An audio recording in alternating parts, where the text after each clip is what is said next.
Appointment Ministries Podcast Network. Strength for today's pastor. Hello, and welcome to today's episode of Strength for Today's Pastor, a resource designed to strengthen you, the senior or lead pastor of your church. Here's your host, Bill Holdridge. Bill is the director of Appointment Ministries, which is a team of former longtime senior pastors who are available to strengthen pastors, to strengthen churches. Welcome to today's show, the Appointment Ministries podcast, Strength for Today's Pastor. My name is Bill Holdridge. I'm the director of Appointment Ministries, and we're blessed today to have with us Pastor Terry McNabb. Terry is part of our team of Appointment Ministries pastors, and he has served with us for several years now and is focused particularly, well, not particularly, but among other things, he's focused on coaching pastors. And Terry is the founding pastor of Calvary Chapel in Portland, Oregon, and he served there for 23 years and has joined our team recently, and we are very happy to have him on board. And Terry, we'd like to extend a welcome to you today on Strength for Today's Pastor, and looking forward to what God has to say to our pastors through you. Hello, Bill. It's great to be with you today. It is tremendously important to me just to speak to pastors and really help them to rest in what the Lord has called them to do and enjoy the ministry and not just constantly operate under this tremendous pressure and chasing after the ministry. I want the ministry for them to be a joy and something they're enjoying to doing for the Lord. So it's really enjoyable to be with you today and talk to pastors about this. Well, that kind of brings in the subject of coaching, and coaching for you is to do what you just said. It's to help pastors settle in with who they are and what they're called to do so that they can truly enjoy the ministry. Absolutely. That's why I wanted to be in the ministry, is that excitement of that sense that God was delighted to work in my life and work through my life to bring people to know Him and to do the ministry. And it's exciting, but there's so many things that can become distractions or pressures in the ministry. And so many pastors lose that initial excitement. And over the many years that I was in the ministry, I really tried to figure out, why it was that sometimes I felt the freedom and the peace of the ministry, of the Lord in the ministry, and other times it was so elusive. And that was just kind of the way my mind worked, was trying to figure out the mystery of it. You can't totally figure it out, but the Lord did teach me a lot of things along the way. And that really is what gave birth to the coaching aspect of your ministry to pastors. So let's talk a little bit about the idea of coaching in general, and then get it more specific in the direction of coaching and ministry. So what is this coaching world all about? How did you learn about it, and how did you get into it, and what does it mean to you? Well, it's become a popular way of assisting people in business, different executive positions, as well as it's just been adapted then into ministry. And, coaching is just more of a style of mentoring that wasn't being done before, especially in ministry. We're good at establishing seminaries and Bible schools where people are prepared for ministry by being put in a classroom and instructed. But the coach is not so much about instruction as it is observation and really redirecting what the minister or the pastor already knows. And so even after years of ministry, I knew the ministry, but something wasn't quite right. And often I would go, hit a challenge, a roadblock in the ministry, a problem that comes up. And first I thought, well, what's wrong with me that I would go through a hard season in ministry? Because I started in the ministry thinking that if I was faithful enough, if I trusted the Lord completely, then I would be exempt somehow from the kinds of ministry problems or church problems that others had. And that was really naive and a bit almost legalistic, because I put the burden on me. if I was good enough, I was going to grow this church. And I just learned that the ministry itself is just, by its nature, has challenges. And it's exhausting because you're pouring out yourself for other people. So it just is what it is. And I just learned that every church goes through cycles of, ups and downs. And if you're pastoring a church for long enough, you're going to have the ups and the downs. No one's exempt from the challenges. And it's just the nature of it. But whenever I would be on one of the hard seasons, I would go get some counsel from an older pastor and explain what I was going through. And often the answer was, well, if you just trust the Lord, you'll be fine. And I thought, well, I am trusting the Lord. And that was almost an accusation that I wasn't trusting the Lord. And so I thought, well, if I am trusting the Lord, what else do I need to learn? And it really took a long time for me to keep searching it out. But it eventually came across a ministry that helped pastors. It was about 15 plus years ago. It was called Ministry Coaching International, based in Oregon. They don't exist anymore, but they approached ministry in this way. And the coach that I had really just helped me think differently about the ministry. He didn't tell me to do anything I didn't already know, but I was really locked in an unhealthy way of thinking that I needed to be challenged and redirected. Right. So when you'd go to the older pastors and get counsel, I mean, what a great thing. A lot of younger pastors, and I was like this when I was younger in the ministry, I was not all that willing to go to anybody. So good for you that you went to somebody. But their answers were, they were not informed on a full understanding of what you were asking or what you were going through. Right. It's kind of like that proverb, he that answers a matter before he hears it, it's folly and shame to him. And that's kind of what you experienced, and that led you to seek out Ministry Coaching International and brought you into a whole new understanding. So when they sat down with you, they weren't giving you a template of what to do. They were rather drawing out from you what you already knew. Exactly. They weren't, I knew I needed to grow. I knew enough to know that I could grow just as, like in other areas of life, and I would say, Lord, search me and try me and, show me what's in my heart. I knew that the Lord wasn't done with me. So just, simplistic answers didn't satisfy me. And of course, we trust the Lord and the Lord gets us through things. But I wanted to be challenged. And, that's how I got connected with ministry coaching. And that really did help me grow and to think differently.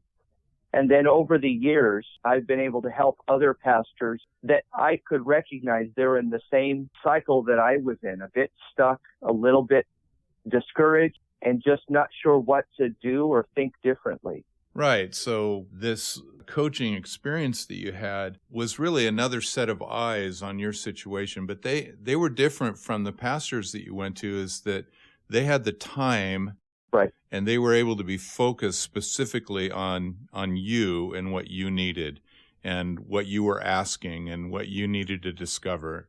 That was really the difference, don't you think? It was somebody that took the time, and it was somebody willing to show some interest in me. That's encouraging right there, that they would take the time to listen to me. But it was the whole approach to helping me that was unique, that I had never heard of before.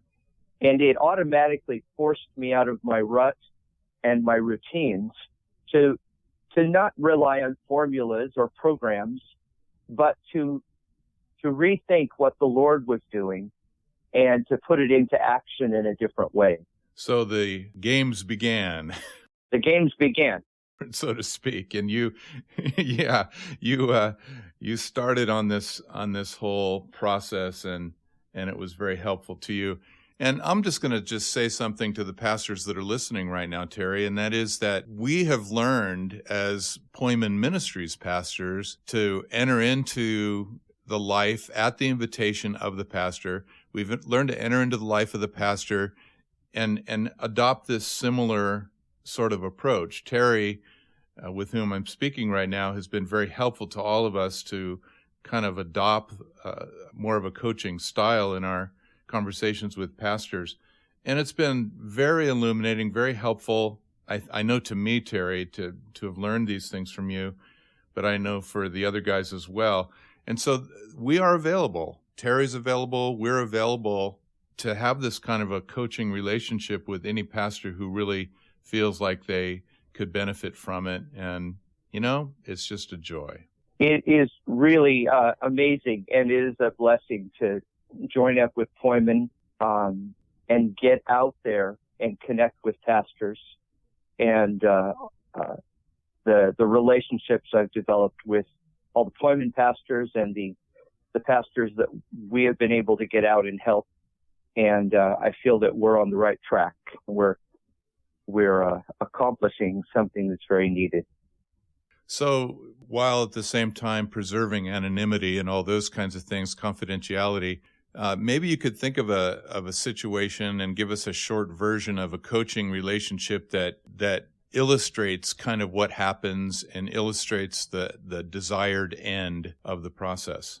Well, a common conversation I have often is a pastor who's been at his church for 3 to 5 years, maybe a little longer, but he's been there long enough that he has tried all of his initial ideas and he's not sure what to do next.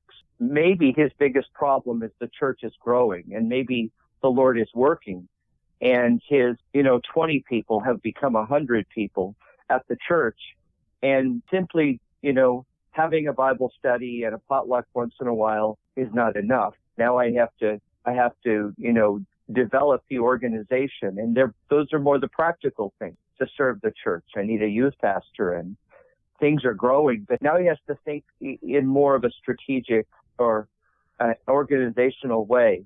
Maybe something else has happened that he's just discouraged. And so as a coach, I'm not going to come in and just tell him what to fix or tell him how to do church. That would not be coaching. As a coach, I'm going to just come in and ask a few questions.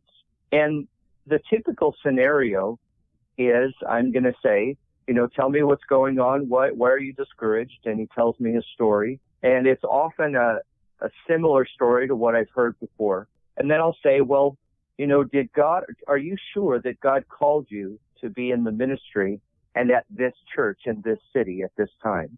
And often he will say yes. And I'll say, well, tell me your testimony. Tell me how you know that. And he'll tell me his story. It might take half an hour or so. And that one question will do a lot for him, because he'll get rekindled and excited again, remembering how God worked in his personal life to bring him into the ministry and confirm he should be at that church. Well, a discouraged pastor has often forgot or put aside that spark that comes from the Lord. So it's tell me, are you sure that God put you here? And I will just simply say, look, if God called you here, then you need to get back to why he called you here. So I'll say, if you're sure that God called you here, I'll ask a second question. Then what's your vision? Because God calls each of us into a position for a purpose. Like I think of any great name in the Bible that God has used, Noah, Abraham, David, the apostles. When you say a name, a significant name in the Bible, you think of the task that God gave them to do. And probably the key figure is obviously Jesus. And you think of Jesus and all that he did, but he came for the purpose of going to the cross, rising from the dead for our salvation. And he operated on that central purpose in his life. Because I love the Father, he said, let's go to Jerusalem. And so I'll just ask a pastor, what is that one thing God asks you to do? And that's the thing that, aside from the calling or as a result of the calling, motivated him to go to that town and start doing those things. And then all of a sudden it's become something that's different or bigger than he thought. And now he needs some coaching to help him sort it all out. Exactly. So that he can move in the right direction again. Exactly. It's often not any more complicated than that. The thing God asked him to do has now become running the church. and he's worried about running an organization, which is part of his job, but he's not sure how to connect the purpose for his calling with the practical things of running an organization. There's often a breakdown. Church planters can relate to that comment very well. Pioneer church planters especially can relate to that because, we all go into ministry because we love Jesus and we want to see people's lives change. We want to see people converted. We want to see people grow in the faith and discipled. These are all common motivations for every pastor. But then you're hit with what you just said, Terry. Oh boy, now we've got an organization to oversee and maintain and make decisions about. And it does have a tendency, doesn't it, to detract us or take us away from our main vision or purpose. It did me. And for years, I thought it was just me. I would think, what's wrong with me? And because I thought, well, something was wrong with me, I was afraid to discuss that with other pastors and share honestly because I was just embarrassed. And the older I've gotten, I've realized that this is just a common scenario among pastors. It's just the nature of the work. So I will ask, are you called? Yes.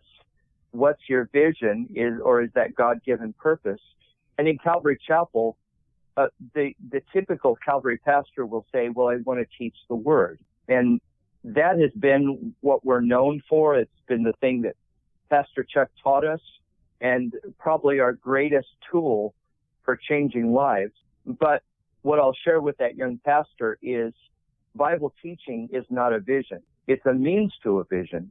It's the tool we use to reach that task that God has given, which is to see people saved. It is to restore marriages. It's to make disciples. It is to see lives changed. But often that has been, we know that that's there, like you just said, but we've become so hyper-focused on just the activity of study and teaching that we've made that the vision. And so when I say, well, what's your vision? What did God put you here to do? And he right then discovers, I don't know, or I've forgotten. That right there is that second question. I can see the light go on.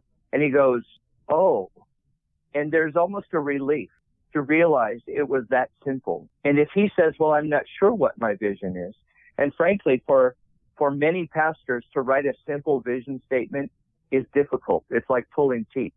They don't know how to put it into simple words. So I'll ask a few more simple questions because I don't know what his vision is. I don't know what God put him in the ministry to do. But as a coach, I want to redirect his thinking. So I'm just asking questions. I'll ask questions like, over the years you've been here as a pastor, what have you seen the greatest fruit for? What activity do you do that brings the greatest, the results or the fruit you see God working? I'll ask, tell me the three things that has been the central, driving activities of your church that have really affected people's lives. Or I'll say, tell me the thing that when you do it in ministry, you get excited to do it and it strengthens you rather than drains you.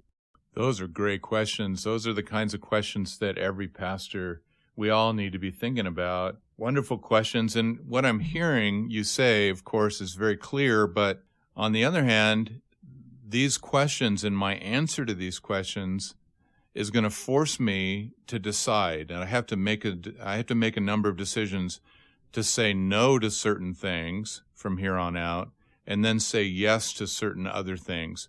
So there's a process of sifting my schedule, sifting my activities on the basis of what my vision is.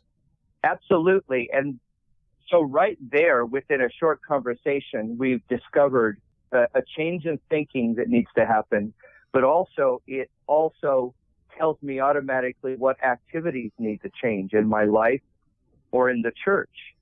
And so while there's a moment of crisis maybe for that pastor, I've got to change some things, he's starting to get relieved because he just thought he was a big failure in the ministry. Mm-hmm. And so, when I think of coaching, if you put it back in sports, now I was a gymnastics coach for many years, but say if you take a basketball coach, I think of, a coach getting new students on his team, and he doesn't know them, he doesn't know their strengths, their talents, and he's not going to just simply teach them basketball. He might want to take these new players and put them on the court and just watch them. And maybe one of the kids says, I'm just not a very good basketball player. I'm just not good. And the coach is just going to watch them. And it might be that some of those kids are tremendously talented, but they're playing in the wrong position. Mm-hmm. I think of a player who is a gifted point guard, but he really wants to be in the center position, but he's not tall enough. And he's essentially in the wrong position and getting shut down because he's not tall enough to play center. But the coach is just going to watch and say, now, let's put you over in this position. Let's try you in a different position. And I think your talents, I can see you're really gifted, but for a different position. And so that's the application to pastoral ministry. Yeah. As you watch and as the coach observes and as the coach asks questions, then these kinds of discoveries can be made, and maybe a position switch or an adjustment in the way the position is being played can be made, and better results and better confidence and better joy in the ministry. You know what, Terry? We're already out of time for today's program, so we're going to have to continue this. How about it? You want to do it again? Absolutely. Sounds great. Okay, let's do that. And we want to thank you for tuning in to Strength for Today's Pastor. We've been talking about coaching pastors, senior pastors, lead pastors. We've been speaking with Pastor Terry McNabb, one of the team of Poimen Ministries. We are available to help and strengthen you in these areas as God would direct you to reach out to us. So we pray for a relationship that can be formed. We would love that. Thank you again, Terry, for joining us, and we look forward to our next broadcast on Strength for Today's Pastor.